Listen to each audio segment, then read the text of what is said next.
सभी भक्तों को श्री शिवाय नमस्तुभ्यं। हर हर महादेव।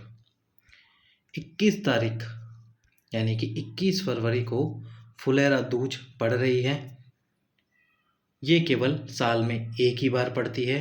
इस फुलेरा दूज को आप इन 5 उपायों को कीजिए। यदि शिवरात्रि का उपाय जो कि रात्रि के 12 बजे वाला उपाय था, जिसमें आपको धतूरा बांध के रखना था, रात्रि को 12 बजे धतूरा चढ़ाना था और आधे घंटे बाद उस धतूरे को उठाकर सुबह 4 बजे से पहले उस धतूरे को लाल कपड़े में बांधकर आपके व्यापार वाले स्थान पर आपकी दुकान के अंदर रखना था और आप उस धतूरे को बांध नहीं पाए सुबह 4 बजे से पहले, तो आज के दिन भी आप उस धतूरे को बांध सकते हैं, लाल कपड़े में रख सकते हैं और आपके व्यापार वाले स्थान पर आपकी तिजोरी में या आपकी दुकान के अंदर उस धतूरे को रख सकते हैं।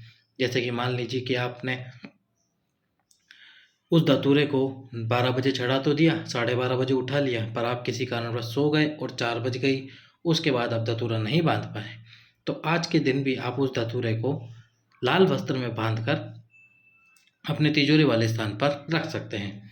अब हम आपको बताते हैं फुलेरा दूज का ही अगला उपाय।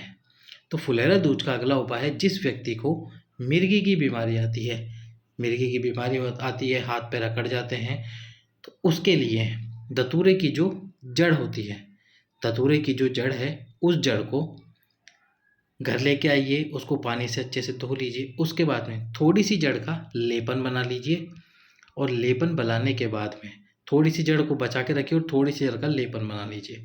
अब इस लेपन को फुलेरा दूज के दिन, और ये उपाय आपको करना है सुबह के समय।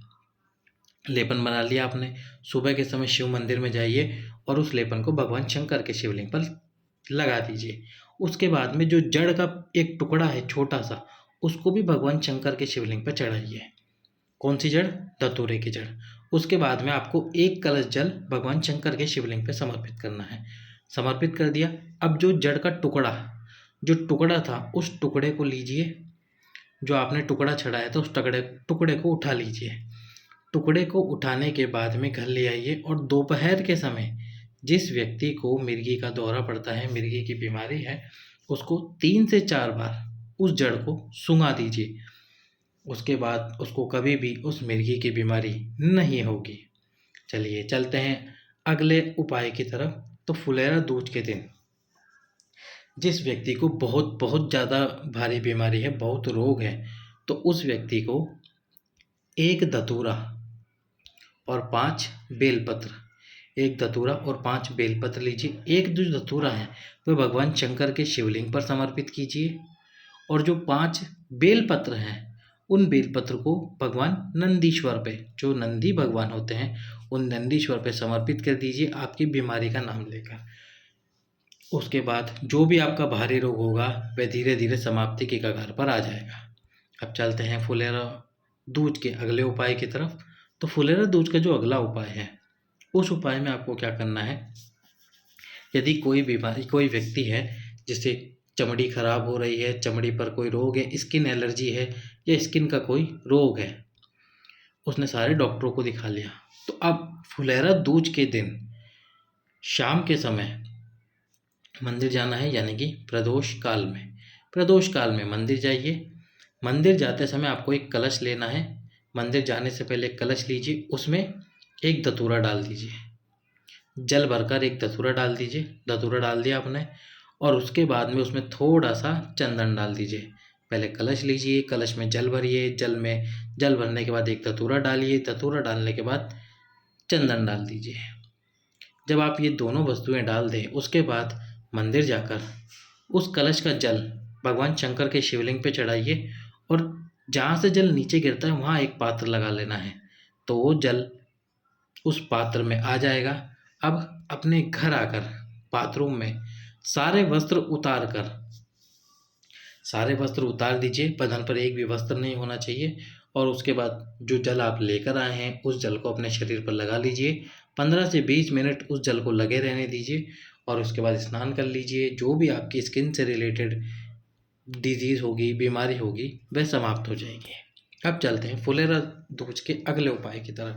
तो फुलेरा दूज का जो अगला उपाय है, उस अगले उपाय में मान लीजिए कि आप शिवरात्रि का उपाय नहीं कर पाए, जो रात्रि को 12 बजे शिव मंदिर जाना था वो उपाय नहीं कर पाए, तो फुलेरा दूज के दिन बेलपत्री के वृक्ष के नीचे, बेलपत्री के वृक्ष के नीचे क्या करना है आपको, एक शिवलिंग का निर्माण करना है। एक शिवलिंग का निर्माण कीजिए।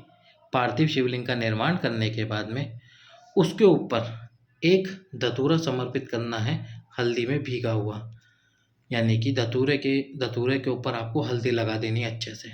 पूरे धतूरे पर हल्दी लगाकर इस धतूरे को पार्थिव शिवलिंग पे समर्पित कर दीजिए। उसके बाद में उस धतूरे की हल्दी, थोड़ी सी हल्दी लीजिए और आपके पास में जो रुमाल है, जेब में आप रुमाल रखते हैं, उस रुमाल पर लगा लीजिए और उसके बाद इस पार्थिव शिवलिंग का विसर्जन कर दीजिए।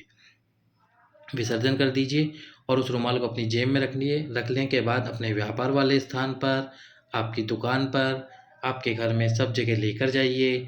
बाबा, यदि आपके ऊपर कर्जा होगा तो कर्जा चुकना प्रारंभ हो जाएगा। और कर्जा चुकेगा कैसे? लक्ष्मी की आवक होगी तभी कर्जा चुकेगा, तो लक्ष्मी आना प्रारंभ होगी और आपका कर्जा चुकता जाएगा। अब हम चलते हैं फुलेरा दूज के अगले उपाय की तरफ। जिस व्यक्ति, लड़का या लड़की का विवाह नहीं हो रहा है, उसको क्या करना चाहिए? एक धतूरा, 5 बेलपत्र और 5 शमी पत्र, एक धतूरा, 5 बेलपत्र, 5 शमी पत्र लेने हैं। और जो शिवलिंग में अशोक सुंदरी का स्थान होता है, अशोक सुंदरी का स्थान आप सब तो जान ही गए होंगे। ये जो जल बहता है, यहाँ पर मोटी सी लाइन जो होती है वो माता अशोक सुंदरी का स्थान होता है। तो एक धतूरा, 5 बेलपत्र, 5 शमी पत्र, जिस व्यक्ति का विवाह नहीं हो रहा प्रदोष काल में, उन तीनों वस्तुओं को अशोक सुंदरी वाले स्थान पर चढ़ा दीजिए। मात्र 3 महीने में आपका विवाह पक्का हो जाएगा। ये थे फुलेरा दूज के उपाय, जो केवल और केवल साल भर में एक बार आती है। इन उपायों को कीजिए और आपके जीवन से दुख तकलीफों को समाप्त कीजिए। सभी भक्तों को श्री शिवाय नमस्तु।